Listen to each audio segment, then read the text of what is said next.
that route 1 million passengers a day to and from Europe and Asia. In this vast land, trains carry more passengers than any other means of transportation. Yaroslavsky Station, built under Joseph Stalin, is the western terminus for the most famous train in the country, the Trans-Siberian Railway.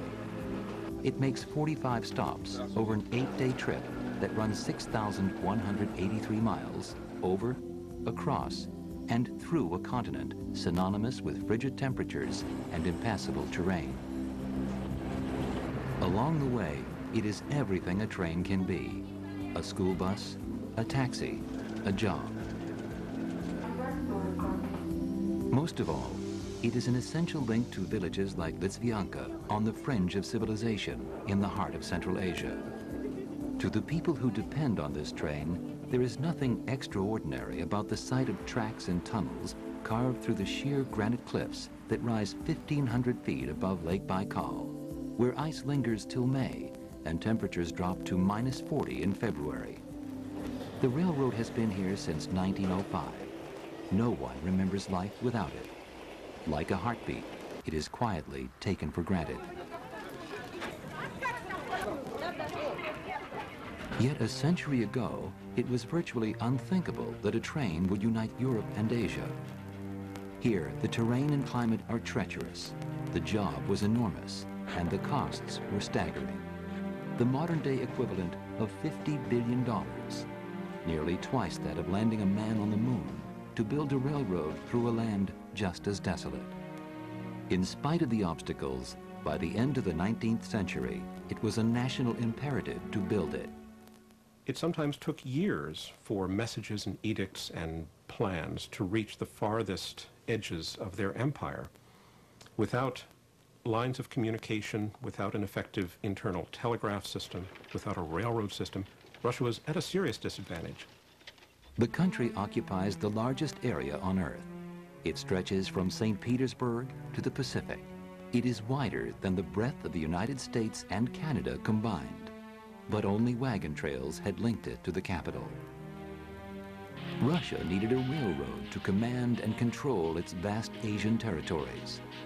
There were constant reports that China planned to overrun Siberia's undefended border. Warships from Japan menaced the Russian coast. Even more troubling were Siberian revolutionaries who demonstrated their desire of breaking away from the capital. By the reign of Alexander III, Russia was adrift in crisis. Tsar Alexander III came into power when his father was assassinated in 1881. His entire reign was dedicated to the idea of Russia for the Russians, of establishing firmer governmental control over a country that seemed to be slipping out of control. The railroad was the answer to all of this. It was partly military defense, but it was also internal police measures. Alexander III was determined to build a railroad to move soldiers to and from the hinterland. But he also intended to use it to colonize Siberia.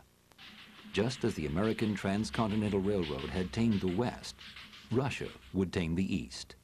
There was nothing but scattered forts and trading posts.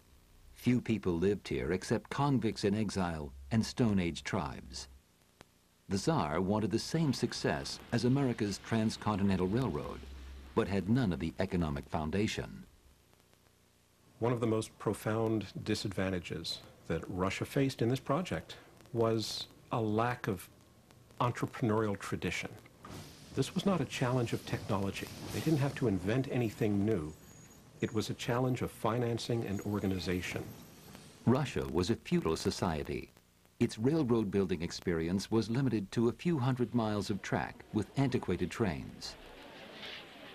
It's one thing to project a railroad of 500 or even 1,000 miles. It's quite another to project a railroad that would consume unimaginable quantities of timber, require hundreds of bridges, thousands of miles of rail, millions of tons of iron for spikes and bolts.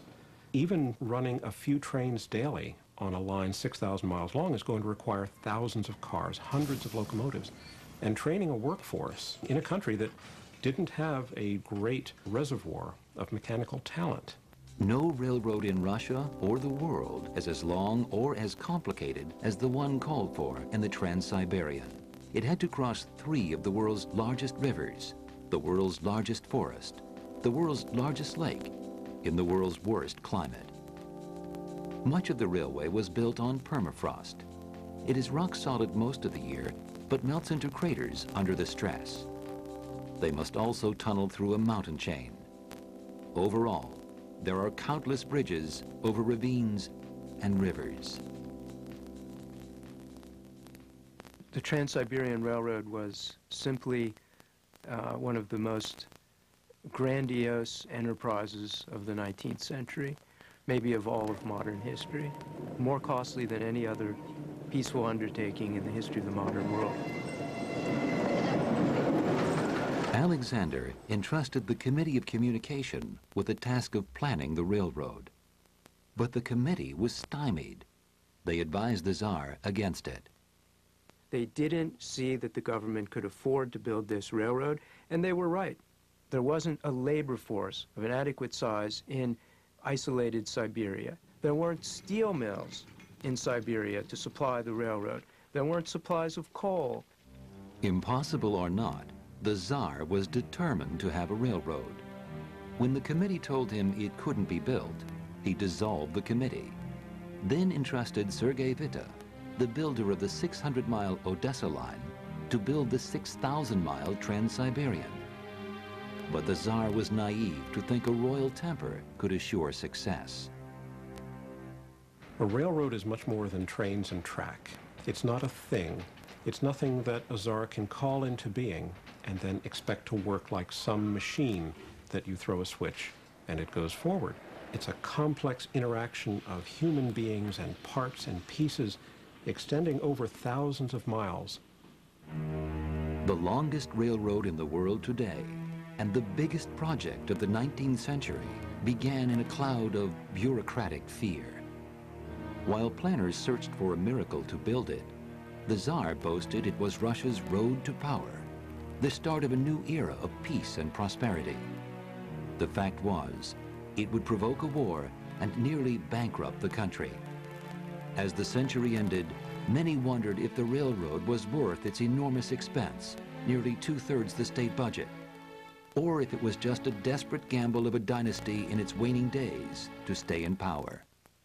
Tomorrow night on History International. Of the Trans-Siberian Railroad. A first-class ticket cost $1,200 for the 8-day trip to Vladivostok, but many travel and sleep in berths for under $600. By dawn, the train reaches the Volga and crosses Europe's longest river. On the distant bank is Yaroslav and its 900-year-old cathedral. From here, the train continues on, bound for Siberia and beyond. Trains and train centers like this were once the primary target of German aircraft trying to cut supply lines to the front in World War II.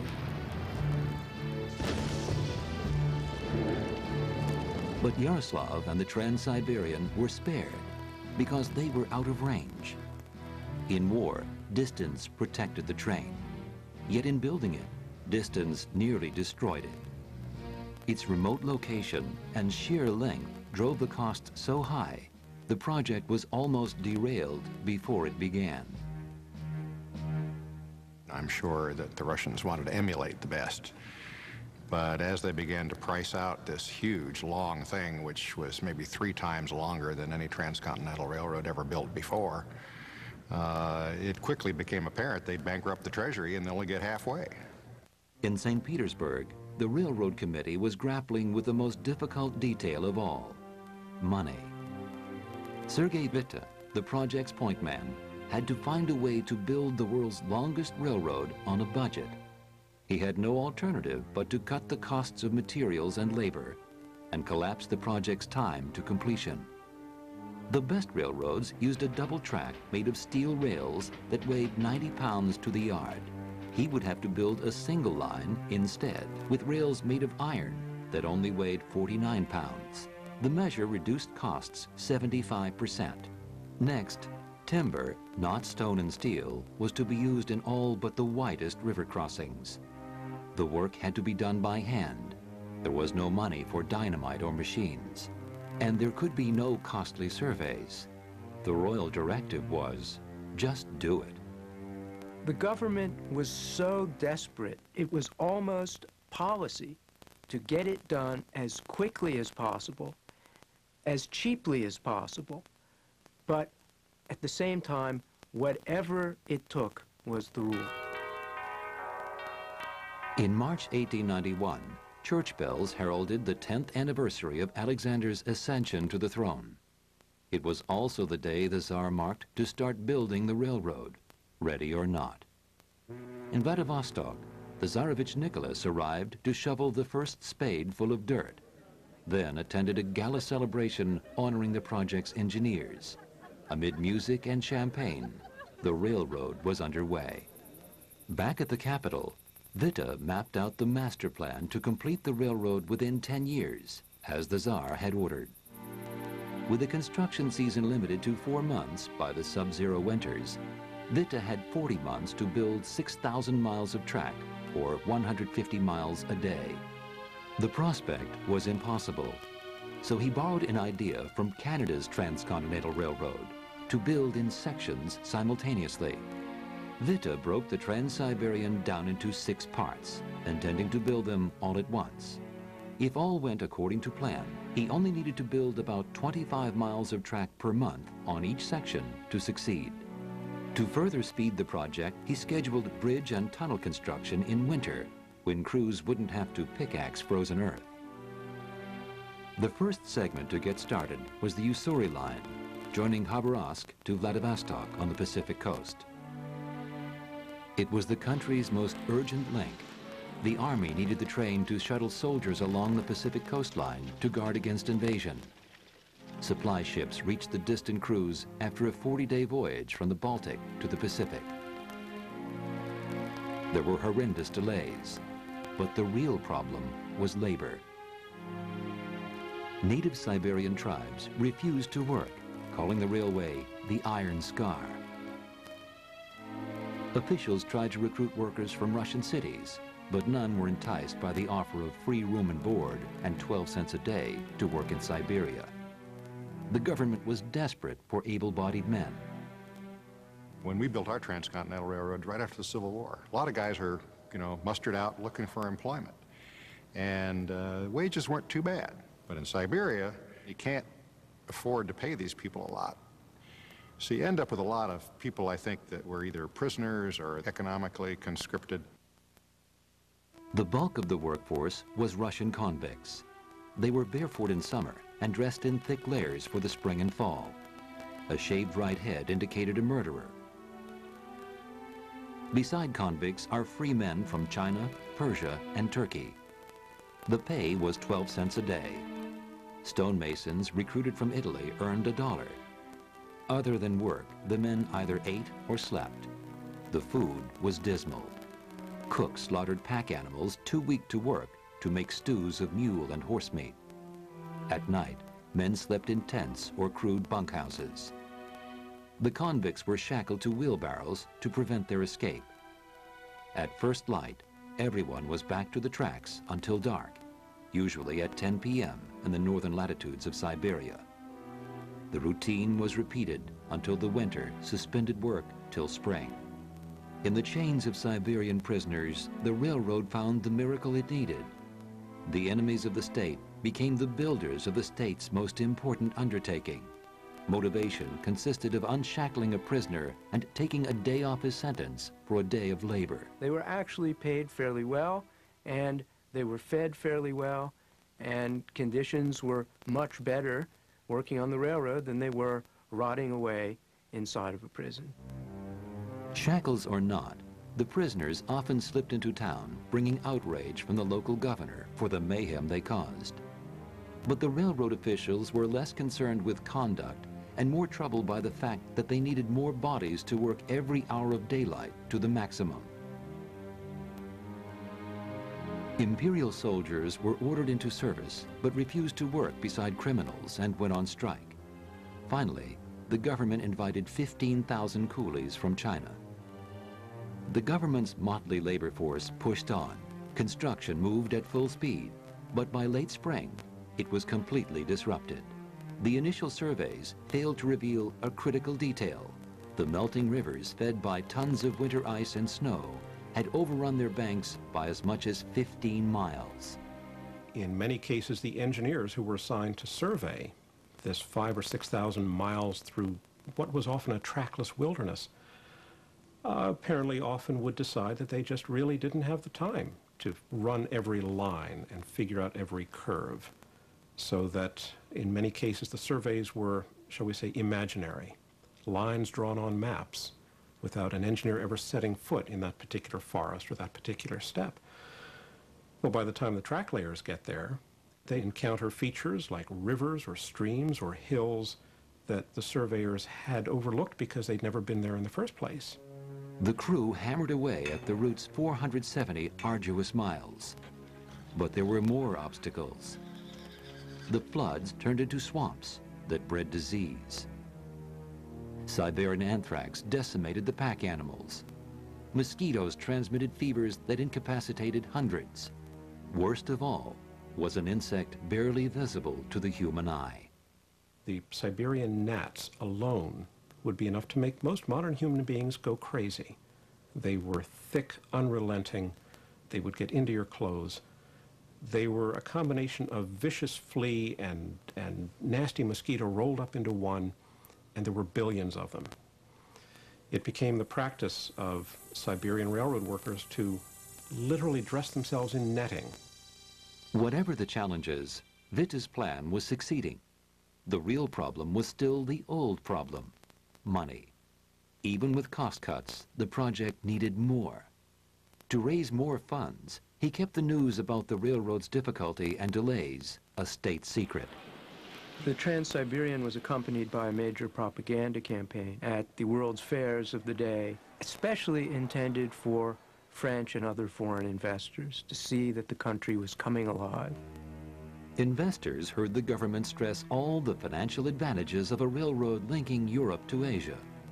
They were shown the most opulent interiors of any railroad cars in the world, and told the richest would ride these rails across Asia. There was no mention of the fact the railroad was built on substandard ties and tracks with prison labor and traveled at best 15 miles an hour. The scheme worked. The French anteed up fresh loans, but it was still not enough. Witta ordered the Treasury to print as much money as the project needed. Whatever the debt, the railroad would pay it off. All Witta had to do was finish it fast. 5 days after leaving Moscow, the Trans-Siberian Railroad reaches the western bank of the Angara River and the city of Irkutsk, 2,800 miles away. It is the halfway point of the journey east and the largest city in Siberia. Irkutsk is the crossroads of Central Asia for passengers going to Mongolia and China. The arrival of the Trans-Siberian a century ago made the city a trade center. The homes of rich merchants and the churches they endowed still stand. Near the train station is the city's World War II memorial. It's a fitting location. With the Nazi invasion, the Trans-Siberian became a warhorse, moving whole armies to the front. In peace, it is a workhorse. The Trans-Siberian carries the industrial lifeblood of coal, oil, and gas from Asia to the West. The tracks are built to bear the weight of 100 loaded boxcars. Its engines can reach top speeds of 70 miles an hour. The speed and strength of the Trans-Siberian in the 21st century is the stuff of dreams to the Railroad Committee who built it in 1891. For Sergei Witta, building cheap was a necessity. Building quick, a strategy. The sooner the railroad was finished, the sooner it could earn money. Money needed to upgrade the tracks and rail bed that, by necessity, had to be cheap to cover 6,000 miles. The linchpin in the strategy was concurrent construction, building the Trans-Siberian in sections all at once. The biggest challenge in crossing the Earth's largest landmass was not the land, but the water. The supply line for building the railroad ideally comes from both ends. The trains just bring it in on the tracks you've already built, and that's the best way to carry it. But the Trans-Siberian Railway was started at 6 different points. So what they did was bring supplies in by boat, which meant going up to the Arctic Sea and then coming up one of the rivers. Ships were slated to drop off construction supplies to crews building east and west, but they never made it. The Arctic Sea was a killer, unlike anything the Railroad Committee expected. The first supply flotilla was shipwrecked. Thousands of miles of tracks and tons of spikes were lost. The accident set construction back. 6 months after the project began, it was already 2 years behind schedule. The Arctic Sea was dropped as a supply route. The project had to wait for slow-traveling supply trains arriving on provisional tracks. Delayed but not defeated, the work pushed on. A year after the Arctic Sea debacle, the project was resupplied with rails. Crews at the westernmost edge of Siberia forged eastward across the Barabanskaya steppe. In stretches of permafrost, crews built innumerable bonfires to melt the ice-hard soil and sink the track into solid ground. Dynamite would have made it easier, but it wasn't in the budget. The work of most Siberian track builders was repetitive and very difficult. They didn't have steam shovels. They didn't have access to what we would regard as modern hand tools. They were shaping the earth in the profile for the track and doing so with wooden shovels, with rakes, with small light picks. And in some cases, they didn't even have wheelbarrows. They would drag the soil on barrows to where they needed it. On September 11, 1894, 3.5 years after the start of the project, crews reached the Ob River. It is one of the world's largest rivers. While crews with supplies ferried across the river to continue building east, masons began work. Slowly, the bridges took shape, with stone piers and thick buttresses that slanted outward to deflect the tons of ice that swept downriver at a crushing 6 miles per hour. But the upper section of the bridge was delayed for months. Every stick of rail, every nut and bolt for the bridges, every piece of metal had to be hauled in from workshops in Moscow or Warsaw or other parts of European Russia.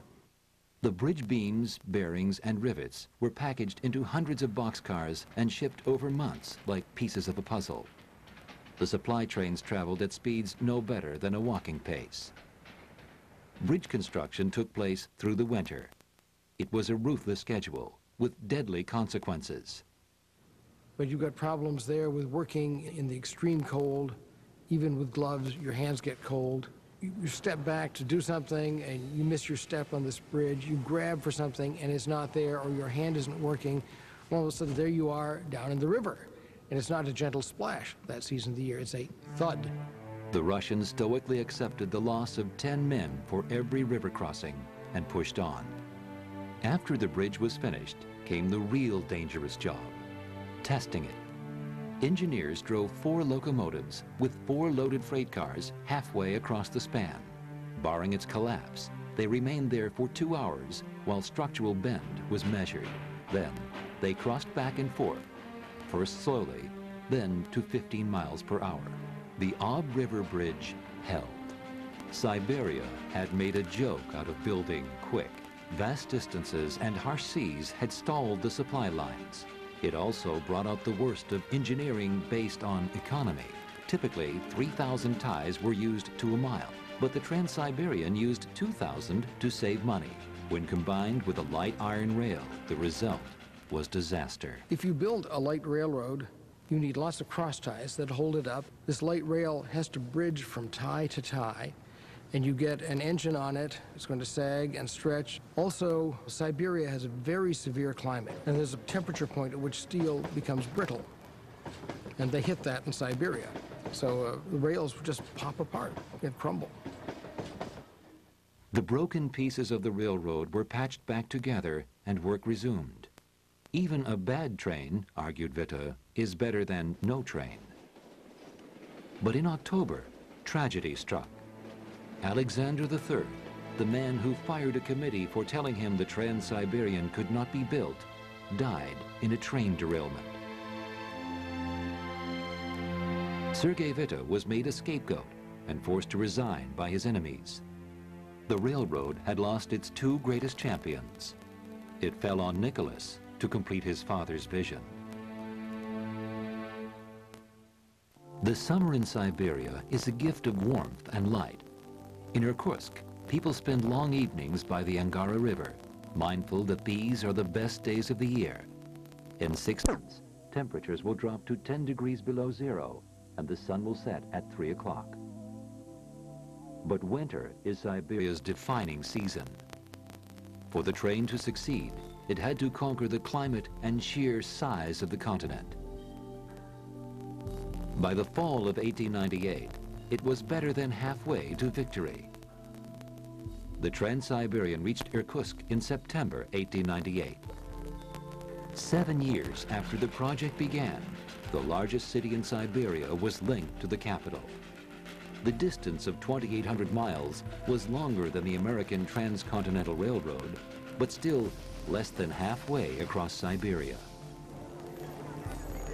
In St. Petersburg, Tsar Nicholas honored his late father with the title Most August Founder of the Great Siberian Railway and erected a statue in his memory. The progress was a major achievement, not because new technologies had been invented or a thorny engineering problem solved. The Trans-Siberian's heroic distinction is that a poor country succeeded in building a railway across Siberia, albeit one that was markedly behind the technological standard of the day. They were building a railroad by hand across the subarctic Siberia at the same time that the Wright brothers were dreaming of powered flight.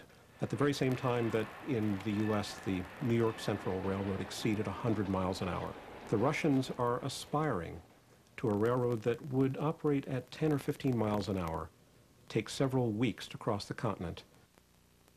Far from the royal celebration, the real heroes, the men who laid the tracks, continued to work, unheralded and invisible to the national eye. They drove the railroad forward day after day, overcoming whatever is in the railroad's path. That included a forest as large as the continental United States. The birch, pine, and spruce were so dense, sunlight had never reached the ground. When the sun finally touched the frozen forest floor, it turned it into a boundless swamp. The men had no choice but to work in hip-deep water and wallow in mud until drainage canals were built. The work moved slowly, but it never stopped. By 1900, the railroad was finished, except for a final link less than 200 miles long. The last stretch, joining the western and eastern sections, was in Central Asia at Lake Baikal, the world's largest body of fresh water. The lake is 400 miles long and 60 miles across. It also reaches depths of over a mile, making it the deepest lake on Earth.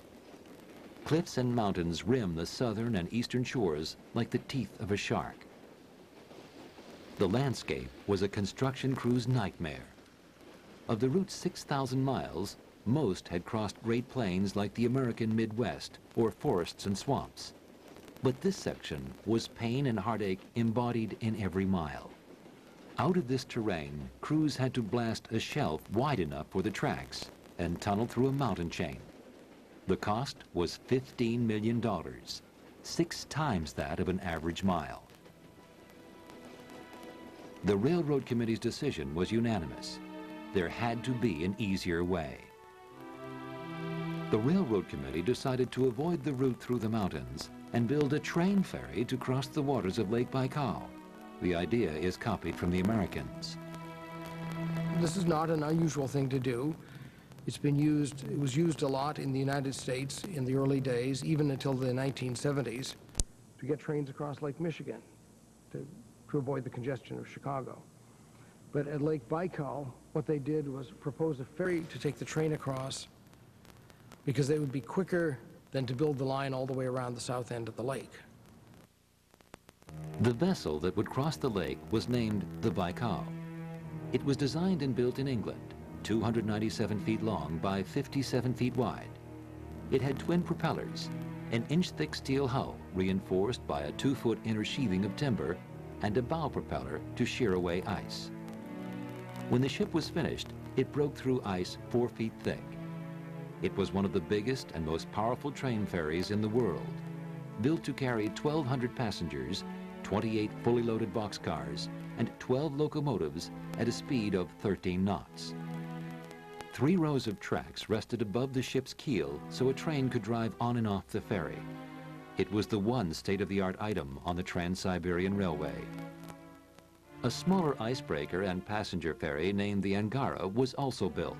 Its job was to plow ahead of the Baikal, breaking a path for it. The train ferry was finished in 12 months, but the only way to get the vessel to Siberia and Lake Baikal was to break it down, box it, ship it by boat, then rail, and reassemble it at its new port, Litsvianka. Reaching a landlocked port in Central Asia proved to be more difficult than construction. The Baikal was delayed by 2 years when its supply train had to wait until a bridge was constructed. In the drawn-out delay, parts were lost in transit.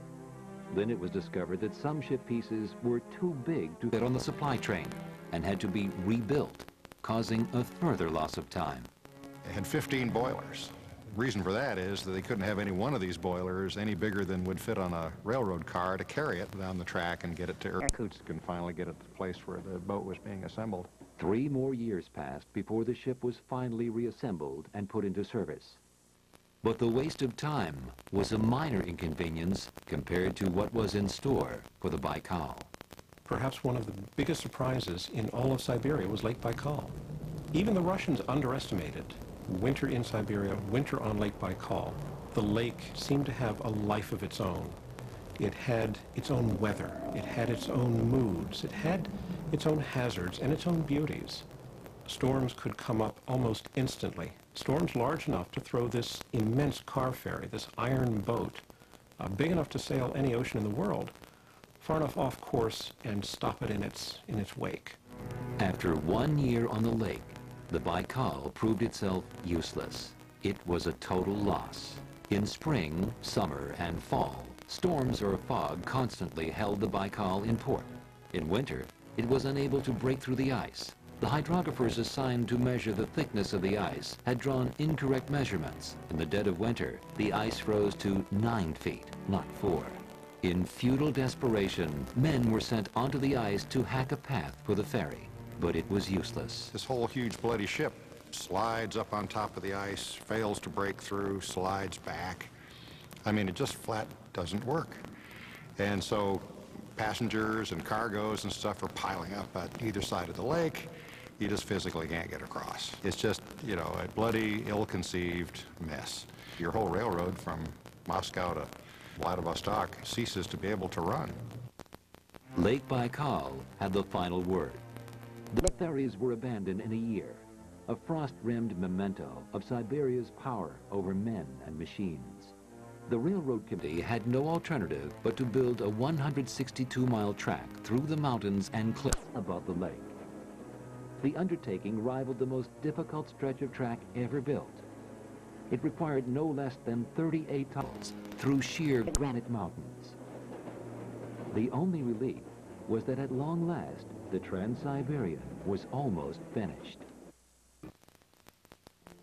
Vladivostok, Russia's easternmost city, 6,000 miles and 8 time zones from Moscow. It is the hub of the Pacific Fleet, even though the warships are less at sea and more at anchor in the post-Cold War era. In Soviet times, it was a restricted city. Without government permission, no one was allowed to enter or leave. But those days are over. The Trans-Siberian Railroad reaches Vladivostok uninspected by secret police 8 days after it leaves the capital. It arrives at the station where young Prince Nicholas inaugurated the project in 1891 amid so much hope and fanfare. A decade after construction began, the Trans-Siberian was once again steeped in excited anticipation. Crews prepared to drive the railroad to completion. But first, they had to challenge the formidable cliffs and mountains around it, turning rock into a railway 162 miles long. This section of track surpassed any of the challenges that once confronted the builders of America's transcontinental railroad. Not only was it more difficult by virtue of the landscape, it had none of America's state-of-the-art equipment. The most difficult construction on the Trans-Siberian, and arguably in all of railroading, had to rely instead on brute strength, determination, and hand tools. That's all crews had to build 38 tunnels through a mountain chain that rises 1,500 feet above a lake the size of an ocean in central Siberia.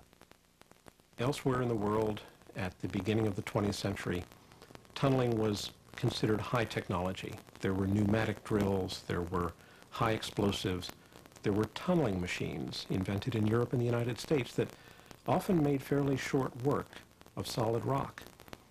Russia built these tunnels the hard way, the old-fashioned way, with hand drills, with sweaty men with hammers working inside cramped, rocky tombs, making holes in the rock into which the blasters would tap their powder, insert the dynamite sticks, and light the fuses and run as fast as they could. This was tunneling 1850 style. The trouble was, this was the early 20th century.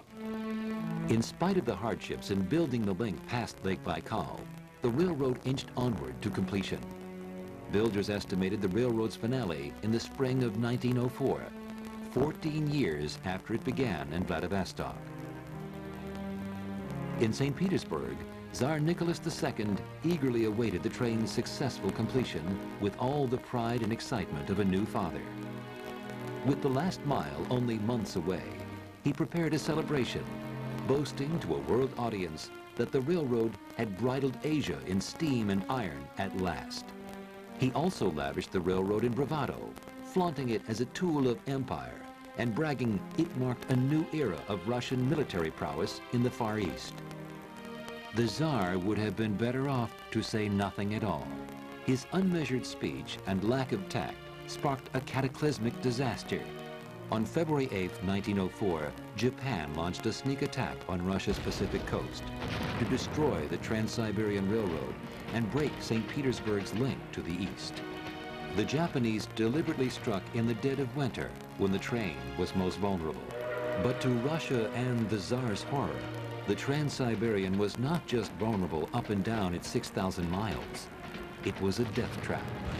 Its light rails broke down, unable to bear the weight of boxcars overloaded with weapons and soldiers. Well, there's a great line about the Trans-Siberian that kind of got coined fairly early, and that is a first-rate, third-rate railroad. And the third-rate part meant just everything was cheap.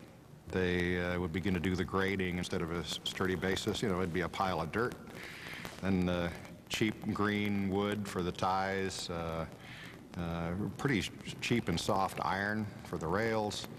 And you get a railroad for a while, and then come derailments, come washouts.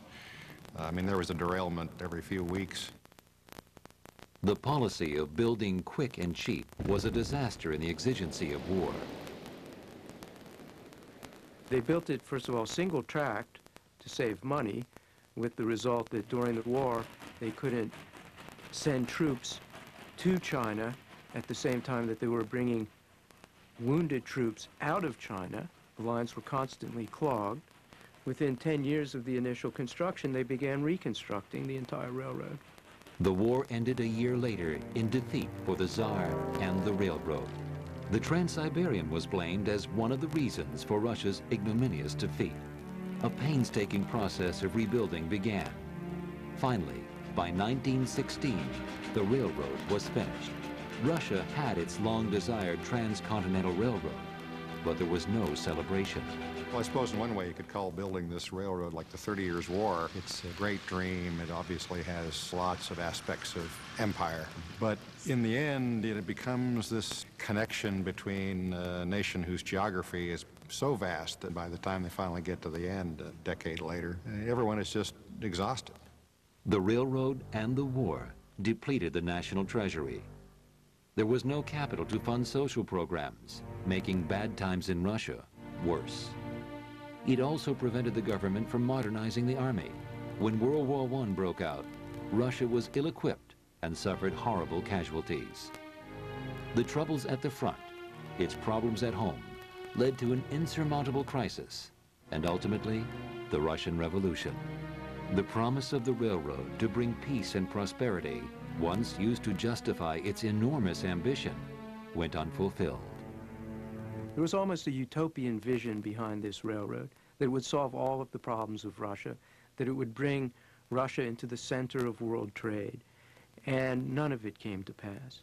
Nicholas II, who proudly inaugurated the railroad's construction, had his final glimpse of St. Petersburg from a window on the train. Under cover of darkness, the Trans-Siberian Railroad, once the hope of the Romanov family, carried Nicholas II to his death in Siberia. In years that followed, the Tsar's once rickety train grew into a mighty railroad when money and time were added to improve it. In the Russian Civil War, the communists used the Trans-Siberian to consolidate power across the country. During World War II, it rushed fresh soldiers to the battlefronts, turning the tide of the war against Hitler. In the 1950s, the industrial might of the Soviet Union turned the railroad into a state-of-the-art masterpiece. By the end of the decade, the communists upgraded the Trans-Siberian with heavy steel rails, new cross ties, new bridges, and a second track. The result is one of the world's strongest and most durable railways. This was in every way a handmade, hard-won, difficult project that took a toll in time and money and blood. The railway the Tsar desperately wanted but could barely afford had fulfilled its promise a century after the first crews struggled to build it. A relic of a time gone by, when strength on strength, more than any single ingredient, triumphed in building the world's longest railroad across a hostile wilderness.